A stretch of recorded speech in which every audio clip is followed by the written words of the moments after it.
भाग्यशाली गुरुमुखो सन्मुख विराजमान श्री परमहंसों के दर्शन दीदार करते हुए प्रेम भरी मीठे स्वर में बोलिए जयकारा। बोल मेरे श्री गुरु महाराज की जय, बोल सच्चे दरबार की जय, बोल नंदपुरवासी भगवान की जय। गुरुमुखों, मैं आपको एक बहुत छोटा सा प्यारा सा सत्संग सुनाने जा रही हूँ। आप बहुत प्यार से सुनिए। राजा दशरथ के दरबार में ब्रह्म ऋषि वशिष्ठ जी और महामुनि विश्वामित्र जी तथा अनेक देव ऋषि, राज ऋषि व तपस्वी साधु अपने अपने आसन पर विराजित हैं। गुरु वशिष्ठ जी एवं श्री राम जी की ज्ञान विवेक वार्ता चल रही है। गुरु वशिष्ठ जी ने श्री राम जी से कहा, वत्स, संसार के जितने भी संबंध होते हैं वे सब अस्थाई होते हैं, एक ना एक दिन अवश्य ही टूटते हैं। जिनके साथ पूर्व कर्म और वासना के अनुसार हमारा इस जन्म में संग हुआ है उनके भी अवश्य ही वियोग होना है। यह जानते हुए भी कि जो मनुष्य किसी संबंधी की मृत्यु होने पर अथवा उसे किसी भी कारण वियोग होने पर रोता है और शोक करता है तो वह मूर्ख है। प्रत्येक प्राणी के अत्यंत जन्म हो चुके हैं।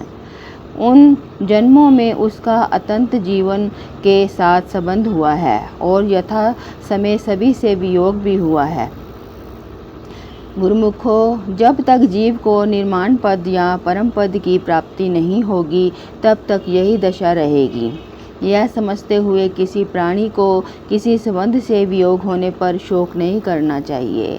इस संदर्भ में गुरु वशिष्ठ जी राम जी को विप्रपुत्र दो भाइयों पुण्य और पावन की कथा सुनाते हैं। जम्बू द्वीप में महेंद्र नाम का एक पर्वत है। वहाँ पर गंगा के किनारे दीर्घतपत्स नाम का एक ब्राह्मण अपनी पत्नी सहित वास करता था। उसके दो सुयोग्य और सुंदर पुत्र थे जिनके नाम पुण्य और पावन थे। पुण्य बड़ा और पावन छोटा था। दोनों ने अपने माता पिता की शिक्षा के अनुसार तप और ब्रह्म विचार करना आरंभ कर दिया। पुण्य थोड़े ही समय में ज्ञानवान हो गया और आत्मपद में स्थित रहने लगा। पावन को ज्ञान प्राप्ति नहीं हुई, अभी वह साधना कर रहा था। गुरुमुखों, एक दिन उनके पिता दीर्घतपस का शरीर छूट गया। माता ने भी उसी समय अपना शरीर छोड़ दिया। उनका बड़ा पुत्र पुण्य तो जीवन मुक्त हो चुका था। उसको अपने माता पिता के मरने का कुछ शोक नहीं हुआ। उसने यथाविधि अपने माता पिता के मृतक शरीरों का संस्कार किया और फिर वह अपने यथोचित कार्य में लग गया। छोटे पुत्र पावन को माता पिता के मरने का बहुत शौक हुआ और वह रात दिन उनको याद करके रोने लगा। बड़ा भाई पुण्य चूँकि आत्मदर्शी हो चुका था, अतः उसे अपने छोटे भाई की दशा पर बहुत करुणा आई। उसने एक दिन पावन को बुलाकर समझाना आरंभ किया। पावन भाई, तुम किस लिए माता पिता की मृत्यु का इतना शोक करते हो? पिता और माता तो आत्मज्ञानी थे। वे उस पद को प्राप्त हो गए हैं जो सब जीवों का ध्येय है। अपनी स्मृति विधि और आयु पूरी होने पर उनका देहवास हो चुका है। हमसे उनका एक न एक दिन वियोग अवश्य ही होना था। यह संसार का अटल नियम है कि जो जनता है वह अवश्य मरेगा। प्रकृति का यह अटल नियम तुम्हारे रोने या शोक करने से बदल नहीं जाएगा। इसी शरीर का संबंध अन्य जीवों से तभी तक है जब तक वे उससे अपनी वासनाओं की सिद्धि करते हैं। जब शरीर जीव के काम का नहीं रहता तो वह उसको जीर्णशीर्ण वस्त्र के समान फेंक कर दूसरे शरीर में प्रवेश कर जाता है। तुम्हारे जीवन के दीर्घ इतिहास में मात्र वे ही तुम्हारे माता पिता नहीं हुए। अनेक माता पिता और अनेक पत्नी पुत्रों से तुम्हारा संबंध रह चुका है और उनसे वियोग भी हो चुका है। अब उनको तुम नहीं जानते क्योंकि तुम्हारी ज्ञान दृष्टि इस जीवन तक ही सुकुंचित है। बड़ा भाई पुण्य बोला, है भाई पावन, मैं तुम्हारे पूर्व जन्मों को जानता हूँ। एक समय तुम जब मत्स्य योनि में थे तो तुम्हारा बहुत से मत्स्य तुम्हारे बंधु थे। एक बार तुम जब हंस योनि में थे तो अपने हंस बंधुओं से हुए वियोग का शोक क्यों नहीं करते। तुम वृक्ष योनि में भी रहे और वृक्ष तुम्हारे बंधु हुए।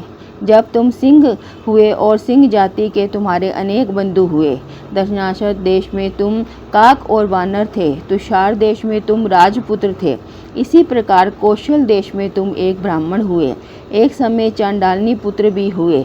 अनेक योनियों में तुम पैदा हुए और उन योनियों में तुम्हारे अनेक माता पिता और बंधु हुए। ये सब योनियाँ तुम्हें तुम्हारे कर्म और वासनाओं के कारण प्राप्त हुई हैं। मैं भी आज जो तुम्हारा बंधु बना हूँ अनेक योनियों में जीवन बिता चुका हूँ। एक बार तुषार देश में शौचाचार्य का पुत्र एक राजा भी हुआ। इत्यादि अनेक रूप में मैंने जन्म लिया। इस योनि में मैं तुम्हारा भाई हूँ। ये सभी संबंधों की तरह यह संबंध भी स्थायी नहीं है। इसलिए मेरे भाई, तुम्हारे माता पिता का वियोग होने पर किसी प्रकार का शोक नहीं करना चाहिए। जब इस प्रकार पुण्य ने पावन को समझाया तो पावन को बोध हुआ। फिर उसने पुण्य की भांति विरक्त होकर साधना की और अपने भाई के समान वह भी जीवन मुक्त होकर जीवन व्यतीत करने लगा। बोलो जयकारा बोल मेरे श्री गुरु महाराज की जय। बोल सच्चे दरबार की जय। बोल अनंतपुर वासी भगवान की जय।